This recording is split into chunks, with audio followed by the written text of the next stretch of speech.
Se não há correção, algo está errado. Olá, hoje é segunda-feira, dia 22 de agosto de 2022. Estamos aqui para encerrar a carta de 2 Coríntios. Você sabe, nós temos um breve desafio aqui. Na verdade, o desafio não é breve, o desafio é longo. Breve são os estudos. Nós temos um desafio em Lagoinha Castelo e Lagoinha Toronto de lermos a Bíblia juntos. Começamos pelo Novo Testamento e estamos no livro de 2 Coríntios e todos os dias deixamos na página do YouTube da Lagoinha Castelo e também no canal da igreja no Spotify um breve estudo sobre o capítulo que lemos. Isso te dá mais informação sobre o texto bíblico, te ajuda a compreender melhor o texto, nos ajuda a compreender melhor, porque eu que preparo os estudos também aprendo mais e nos ajuda a entender melhor a natureza das Escrituras. Compartilhe esse áudio com outras pessoas, edifique-as, ao mesmo tempo curta, mande para quem você puder para que as pessoas possam ser abençoadas. Lembre-se também, nós temos instruído as pessoas a comprarem a Bíblia 365, porque ela te ajuda, por meio de uma leitura disciplinada do texto bíblico, um trecho do Velho Testamento, um trecho do Novo, um trecho de Salmos, um trecho de Provérbios, todos os dias. Se você assim o fizer, depois de um ano, você terá lido a Bíblia toda. E lembre-se, nós temos vários estudos bíblicos na igreja, segundas-feiras, quartas-feiras, quintas-feiras e também domingos. Procure nos canais digitais da igreja e você se informa. Segunda-feira nós temos estudo do Sermão do Monte, panorama bíblico. Quarta-feira nós temos o Sermão do Monte novamente. Quinta-feira nós temos o estudo bíblico de Atos em 2 horários. E nos domingos a gente tem a Escola Bíblica Dominical às 8h30 e às 17 horas.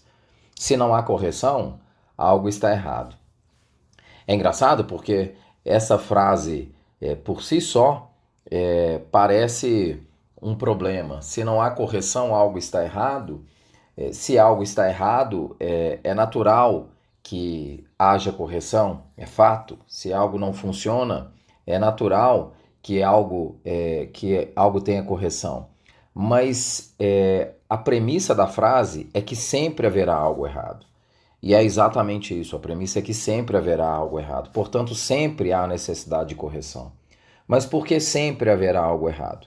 Porque igrejas são espaços humanos marcadas por pessoas que são caídas moralmente. Nós já falamos isso várias vezes.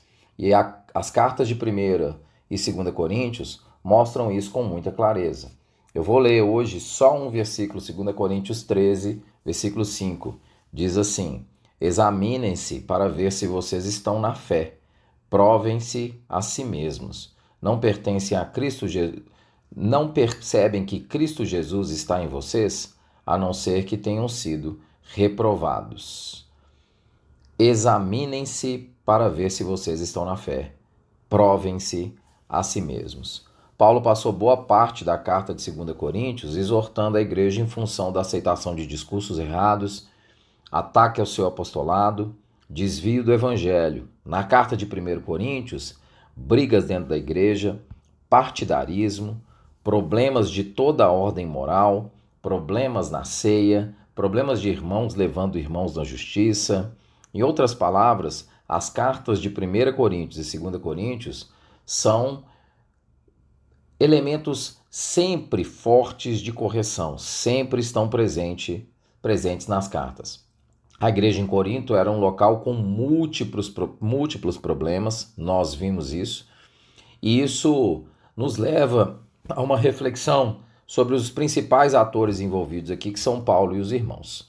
O que a gente pode aprender nas duas cartas com Paulo? Primeiro, que o apóstolo não desiste da igreja. Apesar da contínua desobediência da igreja em Corinto, Paulo se preocupa com os irmãos e nós vemos isso em todo o texto. Paulo exorta a igreja, ele às vezes vai ser duro, às vezes ele vai ser irônico, mas ele vai exortar a igreja. E isso deveria nos alertar para a ideia equivocada de que não há dureza, que não deveria haver dureza na repreensão no seio da igreja. Paulo vai ser várias vezes, Jesus o foi várias vezes.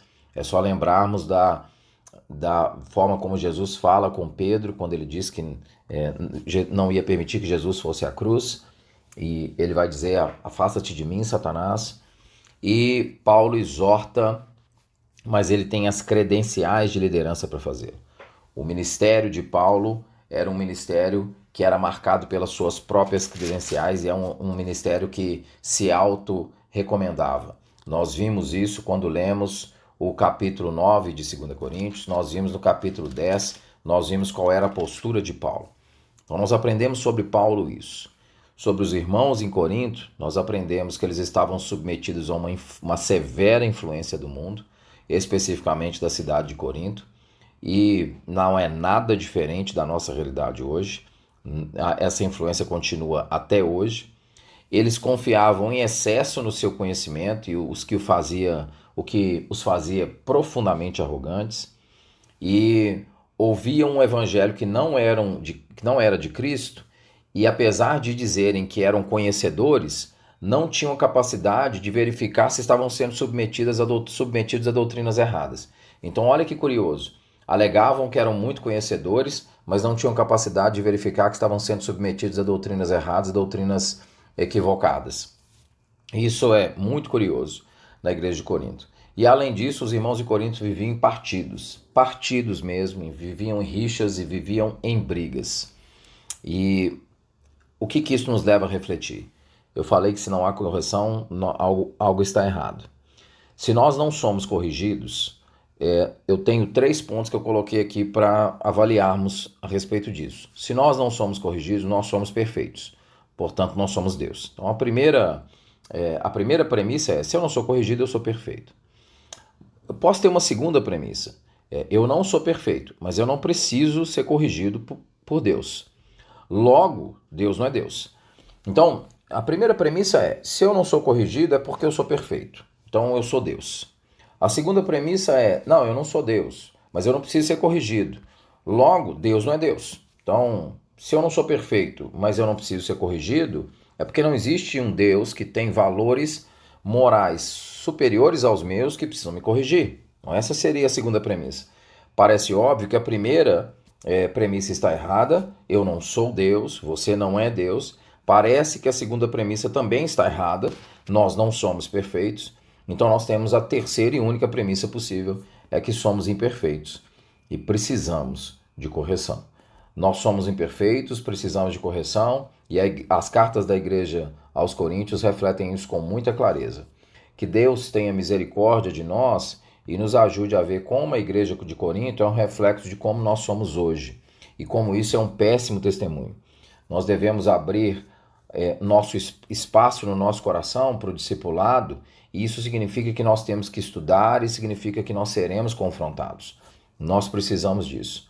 Paulo esteve em Corinto entre os anos 50 e 51 depois de Cristo, e logo depois ele começou a escrita das cartas. E é curioso que no ano 95, aproximadamente, bem depois de que Paulo esteve em Corinto, nós temos um testemunho interessante. Diz assim o David Pryor: na verdade é interessante, apesar de triste, descobrir que Clemente de Roma, escrevendo em cerca de 95 depois de Cristo, fala da existência dos mesmos tipos de partidos e divisões em Corinto, embora não mencione o partido de Cristo. De modo que 40 anos mais tarde, o problema ainda não fora erradicado. Isso mostra que devemos esperar tendências divisórias e nos resguardar contra elas em qualquer tempo. Isso é muito triste e, ao mesmo tempo, é um reflexo do que a história da igreja produziu muitas vezes. Eu não estou dizendo com isso que a história da igreja produziu só coisa ruim, de forma nenhuma. Pelo contrário, nós temos muita coisa positiva na história da igreja, mas a carta de 1 Coríntios e 2 Coríntios, sem dúvida, são alertas que a gente deveria dar bastante atenção. Que Deus nos abençoe. Terminamos mais um livro. Vamos começar o livro de Gálatas. Vamos que vamos, aprendendo. Um abraço, queridos. Deus os abençoe.